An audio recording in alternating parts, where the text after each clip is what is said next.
नमस्कार, आप देख रहे हैं द स्वामी टीवी और मैं हूं आपका दोस्त होस्ट योगेश सहगल। एक बार फिर हम आपको एक ऐसी रिपोर्ट दिखाने लाए हैं जो देखना आपके लिए बहुत ज़रूरी है, क्योंकि ये इस वक्त हम खड़े हैं इंदौर से मुंबई जाने वाले हाईवे पर। इसका नाम है एबी रोड। ये Agra to Mumbai national highway है, हाईवे नंबर 3। इस रोड पर हम आपको क्यों लेकर आए, इसके पीछे एक बड़ा कारण है। आप देख रहे हैं मेरे पीछे यहाँ पर national highway authority of India oriental pathways Indore private limited लिखा हुआ है। ये टोल है। ये टोल इंदौर के ठीक बाहर, जब आप आगरा मुंबई मार्ग पर मुंबई के लिए आगे बढ़ते हैं तो ये टोल आपके सामने आता है। यहाँ से ये जो गाड़ियाँ हैं ये टोल देती हैं और फिर इस रोड के ऊपर आती हैं, और ये वो गाड़ियाँ हैं जो यहाँ से मुंबई की ओर जाती है।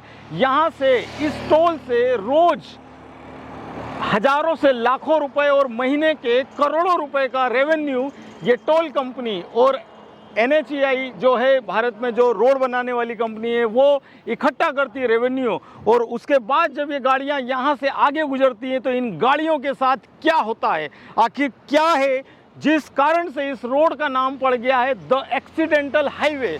क्यों लोग इसे द एक्सीडेंटल हाईवे के नाम से पहचानने लगे हैं, बोलने लगे हैं। तो हमारे साथ बने रहिए। ये पूरी रिपोर्ट में हम दिखाएंगे कि आखिर क्यों ये रोड द एक्सीडेंटल हाईवे के नाम से पहचाने जाने लगा है।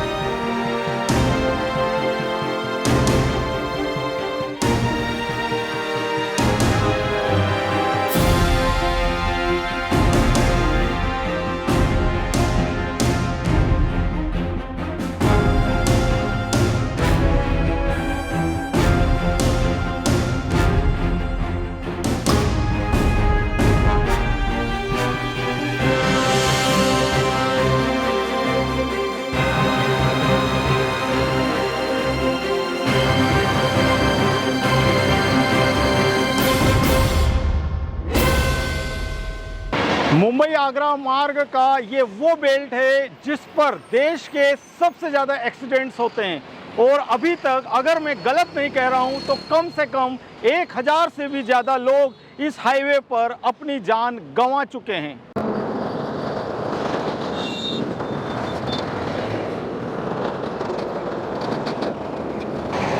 देश के सबसे ज़्यादा यातायात के दबाव वाला ये हाईवे है। देश का सबसे पुराने हाईवे में एक है मुंबई आगरा हाईवे।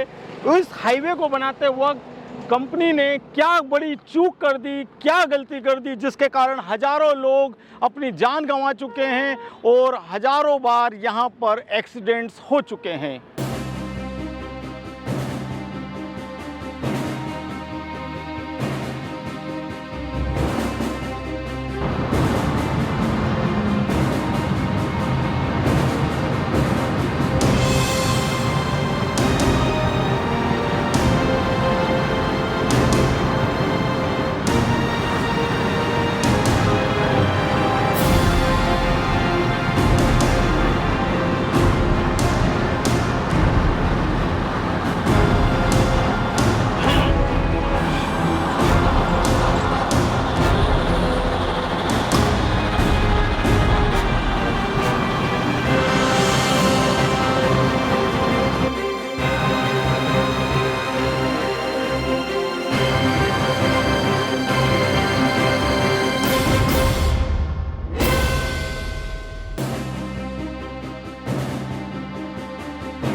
कंगन को आरसी क्या, जिस विषय पर हम आज यहाँ पे रिपोर्टिंग कर रहे हैं उसका साक्षात दर्शन इस वक्त हम आपको करा रहे हैं। जैसा कि हमने आपको बताया, ये जो हाईवे बना है इसमें तमाम सारी त्रुटियां हैं और उन्हीं त्रुटियों के कारण आए दिन यहाँ पर बड़े एक्सीडेंट्स होते रहते हैं, जिसका ताज़ा उदाहरण इस वक्त सामने है। यहाँ देख सकते हैं आप, एक बड़ा कंटेनर है जो बीच सड़क पर पलट चुका है। अब इसके पीछे क्या कारण है, क्यों ये एक्सीडेंट हुआ? एक तो यहाँ पर ओवर स्पीडिंग बहुत ज़्यादा होती है। सामने आप देख सकते हैं ब्रिज है, ब्रिज पर से जब गाड़ियाँ नीचे आती है तो उनकी स्पीड सामान्य से बहुत अधिक हो जाती है और कई बार संतुलन नहीं बनने के कारण गाड़ियाँ पलट जाती हैं।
ये देख सकते हैं आप, लिखा हुआ है सावधान, 1 किलोमीटर आगे सबसे ज़्यादा दुर्घटनाएं होती हैं। तो यहाँ पर NHAI ने संकेतक बोर्ड तो लगा रखे हैं, जगह जगह बोर्ड लगाए हैं, ड्राइवर्स को, वाहन चालकों को अलर्ट भी किया है कि आप वाहन धीरे चलाएं, यहाँ पर सबसे ज़्यादा दुर्घटनाएं होती हैं।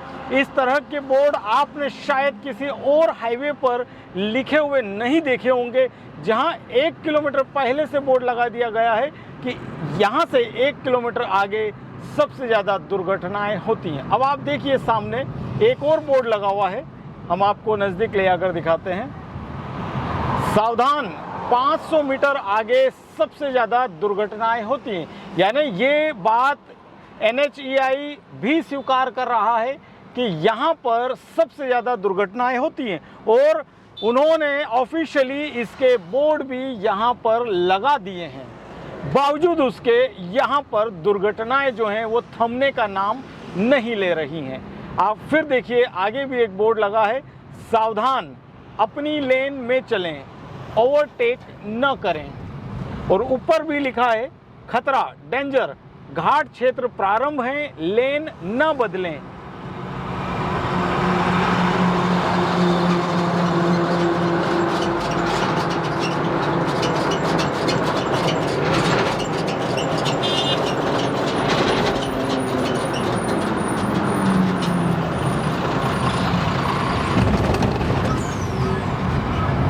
देखिए सामने एक बोर्ड और लगा है, सावधान, आगे तीव्र ढलान है, सावधानी रखें। बावजूद उसके यहाँ पर कई वाहन चालक जो है वो अपनी गाड़ी की स्पीड बढ़ा लेते हैं। अब देखिए यहाँ पर इन्होंने कोठियों से, पुरानी कोठियों से यहाँ पे डिवाइडर का काम कर रहे हैं। 1-2 लेन बना दिए और दोनों लेन इसलिए अलग अलग कर दी गई हैं कि लोग ओवरटेकिंग ना करें। जो वाहन एक लेन में चल रहा है वो उसी लेन में चलेगा, वो दूसरी लेन में नहीं जाएगा। लेकिन बीच में तमाम सारी ये जो कोठियाँ हैं ये टूट चुकी हैं गाड़ियों से टकरा कर, और लोग लेन बदलते हैं, जबकि लेन यहाँ पर नहीं बदलना चाहिए।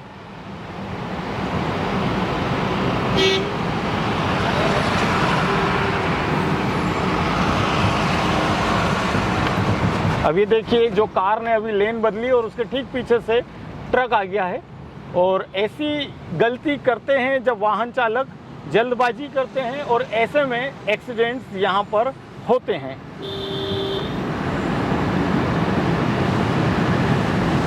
वैसे ये जो कोठियाँ रखी गई हैं ये भी दुर्घटनाओं को निमंत्रण देती हैं। ये कोठियाँ यहाँ से हटाकर यहाँ सीमेंट के जो परमानेंट डिवाइडर होते हैं उन्हें रख देना चाहिए, जिससे कि ये कोठियाँ भी गाड़ियों से टकरा के कई बार दुर्घटनाएं इनके कारण भी होती है।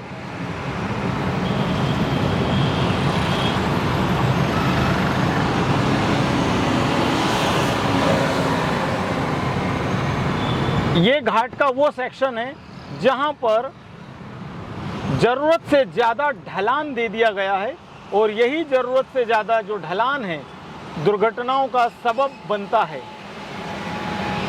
आप देख सकते हैं ट्रैफिक का कितना दबाव है इस घाट सेक्शन में। इस घाट को गणेश घाट कहते हैं या फिर मानपुर घाट भी कहते हैं। इस घाट को इन्हीं दोनों नामों से जाना जाता है, गणेश घाट या मानपुर घाट। कुछ लोग इसे गुजरी घाट भी कहते हैं। मानपुर जो है वो घाट के ऊपर वाला जो गांव है उसका नाम है, गुजरी जो है घाट के नीचे वाला जो गांव है उसका नाम है।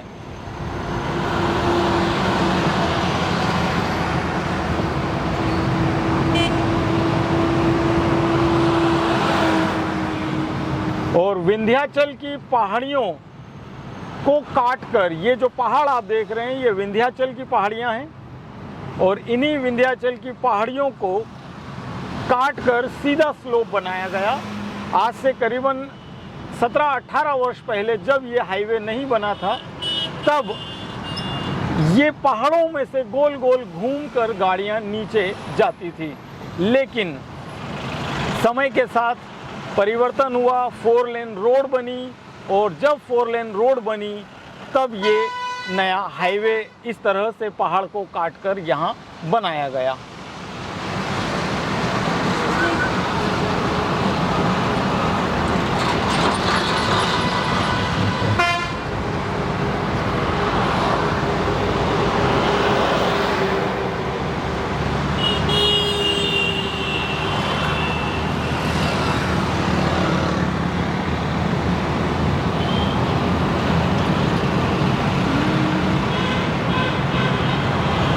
अब यहाँ पर आप देख सकते हैं कि रोड डेवलपमेंट कंपनी ने इस सड़क को चौड़ा कर दिया है और सड़क को इसीलिए चौड़ा किया गया है कि गाड़ियाँ आसानी से नीचे की ओर जा सकें। पहले ये 2 लेन ही होती थी, लेकिन जब ज़्यादा एक्सीडेंट्स होने लगे तो यहाँ पर सड़क को बड़ा कर दिया गया। तो इस एक्सीडेंटल हाईवे के उस क्षेत्र में हम आपको लेकर आ चुके हैं जहां पर आए दिन दुर्घटनाएं होती है और इसी कारण इस पूरे पट्टे का नाम एक्सीडेंटल हाईवे रख दिया गया है। ये भारत के सबसे बड़े राष्ट्रीय मार्गों में से एक है। नेशनल हाईवेज में नंबर 3 इसका नाम है। National highway number 3 Agra to Mumbai और भारत का साउथ से नॉर्थ जाने वाला एक बड़ा ट्रैफिक इस रोड से गुजरता है।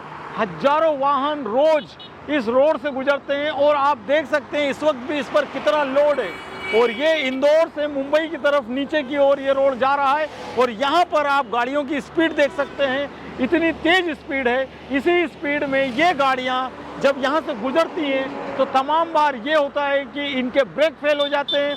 ब्रेक फेल होने के कारण जब ये आगे जाने वाली किसी दूसरी गाड़ी में जाकर ये ठुक जाती हैं। अब इसके पीछे क्या तकनीकी खराबी है, क्या तकनीकी खामी है जो इस हाईवे को बनाते वक्त जिसका ध्यान नहीं रखा गया, वो ये है कि इस हाईवे को स्ट्रेट पहाड़ को काट के सीधा करीबन 2 किलोमीटर स्ट्रेट बना दिया गया। अब जब आप किसी भी हाईवे को सीधा स्ट्रेट अगर आप नीचे की ओर पहाड़ काट के बना देंगे तो जो 40-50 टन लोडेड ट्रक्स होते हैं उनकी स्पीड जब वो 80 और 70 की स्पीड पर चलाते हैं तो वो स्पीड बढ़ के 100 के ऊपर चली जाती है और ऐसे में उनके ब्रेक फेल हो जाते हैं और वो गाड़ियां आगे किसी कार में, बाइक में या कोई भी दूसरी गाड़ी में जाकर ठुक जाती हैं। और ऐसे तमाम एक्सीडेंट यहाँ पर आए दिन होते रहते हैं। गाड़ियाँ ऊपर से स्पीड में आती है, वो जब ब्रेक लगाने की कोशिश करते हैं तो अधिक लोड और इस अधिक स्पीड के कारण वो ब्रेक नहीं लग पाता है और ऐसे में वो गाड़ियां आगे जाने वाली गाड़ियों में घुस जाती है। और अभी तक यहाँ पे हजारों एक्सीडेंट्स, यानी हर दूसरे दिन इस बेल्ट में कोई ना कोई एक्सीडेंट होता है और जिससे किसी न किसी व्यक्ति की जान जाती है। करीबन इस हाईवे को बने हुए 17 से 18 वर्ष हो चुके हैं लेकिन इन 18 वर्षों में अभी तक सरकार के द्वारा ऐसा कोई कदम नहीं उठाया गया, ऐसा कोई परिवर्तन इस हाईवे में नहीं किया गया जिससे कि ये दुर्घटनाएं रोकी जा सकें।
तो इस वक्त हम घाट के उस सेक्शन में, उस स्थान पर आ चुके हैं जहां पर इस गणेश घाट के सबसे ज़्यादा एक्सीडेंट्स होते हैं। इस मुंबई आगरा मार्ग के सबसे ज़्यादा एक्सीडेंट्स जो होते हैं वो इसी बेल्ट में होते हैं, इसी 1 किलोमीटर के दायरे में होते हैं। और ये मेरे नॉलेज के अनुसार हिंदुस्तान के किसी भी 4 लेन हाईवे के सबसे ज़्यादा एक्सीडेंट्स अगर होते हैं तो वो इस 1 किलोमीटर के दायरे में होते हैं। और इसका जो कारण है वो कारण ये है कि आप अगर देखें तो ये स्ट्रेट ऊपर से नीचे की ओर इस रोड को लेकर आया गया है। तो जब पहाड़ के ऊपर से कोई सड़क बनाई जाती है तो थोड़ा सा उसे टर्न दिया जाता है, घुमावदार दिया जाता है, और उसका जो स्लोप है वो इस तरह से बनाया जाता है कि गाड़ियों की स्पीड एकदम से न बढ़े। लेकिन यहाँ पे जो इंजीनियरिंग खामी है, जो सड़क बनाते वक्त जो गलती करी गई है वो ये है कि स्लोप खड़ा दे दिया गया है। अब खड़े स्लोप पे जब कोई लोडेड वाहन, जब कोई ट्रक नीचे की ओर आएगा तो उसकी बिना एक्सीलेटर दिए उसकी स्पीड बढ़ जाती है, और वो बढ़ी हुई स्पीड जो है वो ट्रक में जब आती है तो वो ब्रेक फेल करती है या आगे जाने वाली गाड़ी में वो ट्रक जाकर घुस जाता है। यहाँ आए दिन इसी तरह के एक्सीडेंट्स होते हैं कि कोई ट्रक ड्राइवर का संतुलन बिगड़ गया, उसके ब्रेक फेल हो गए और वो आगे जाने वाली किसी भी दूसरी गाड़ी में जाकर घुस गया, टकरा गया, और ऐसे में लोगों की जान यहाँ पर जाती रहती है।